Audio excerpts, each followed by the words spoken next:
Thank you. I really wanted to thank you for meeting me for coffee, Mike. Well, thanks for meeting with me, because this whole fundraising thing has been pretty challenging. I've never done it before. I'm really passionate about the YMCA, and I just wanted to share some of my fundraising strategies with you.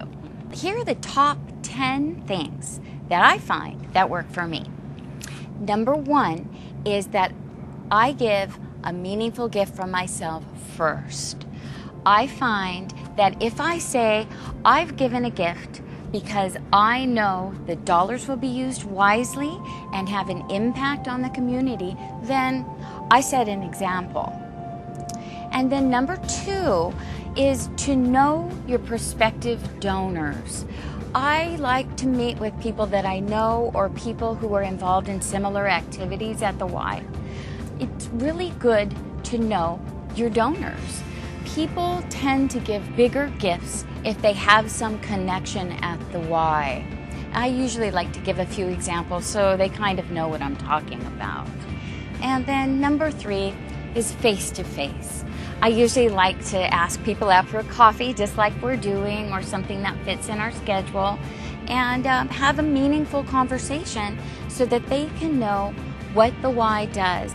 As a volunteer campaigner, is number one, to share what the Y does and the impact on the community, and then also to listen to people tell me what the Y means to them. Even if your prospective donor can't give a financial gift at this time, if you've made a friend of the Y, then you've succeeded, right? Number four is sometimes I ask a Y staff person to come with me. I like to team up. So sometimes I ask someone to come help me explain why a program is working and why they should consider giving a larger gift or a larger increase over a gift that they made last year. It really helps to have someone involved at the Y to help me. And then once again, we end up having a great conversation, and I usually end up with a financial commitment. Number five, I like to share the impact the Y is having in the community through its programs and services. I really think the Y is a solution for the community, and I like to use the mantra, the Y, so much more. I also like to have a little bit of information before I plan my visit, something the Y is doing that the person may not know. I love it when I get to hear somebody say, wow, I didn't know the Y did that. So remember, the Y, so much more. I love to hear people say that.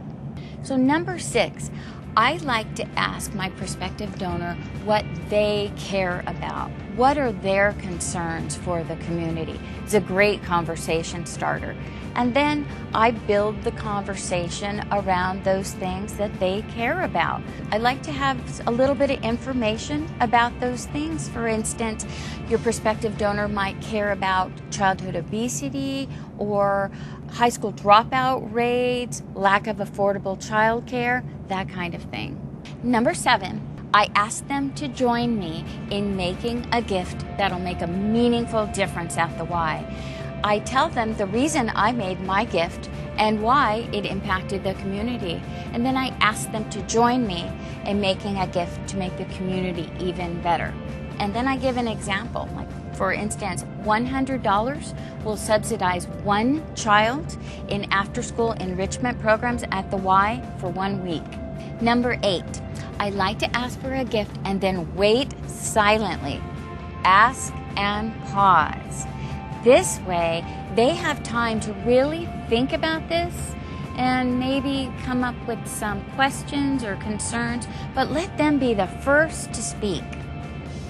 If they do have questions or concerns that you can't answer, let them know that you'll get back to them right away, and then do that. Have someone follow up with them right away. This way, you don't have to be the person that has all the answers. Number 9, I always thank my prospective donor for their time, even if a gift isn't made. Thank always. If they are more aware of what the Y is doing in the community, then I've accomplished my first goal, so I already feel successful. If they have made a gift because they believe in what the Y is doing, then that makes my day. Number 10, stay in touch with people that you've met. I like to call people up and share stories about what the Y is doing in my life and the lives of others. Stay in touch year-round. This really helps when it's time to start asking people for contributions to the Y again. I like to call people up and invite them to come and watch a Y program in person. This way, they can really see that their gift is making a real difference. Wow. Those are some really awesome tips. And I feel a lot more comfortable now that I have a plan. I'm going to call my best friend Steve. His daughter does gymnastics at the Y. I'm going to see if he can meet me for coffee.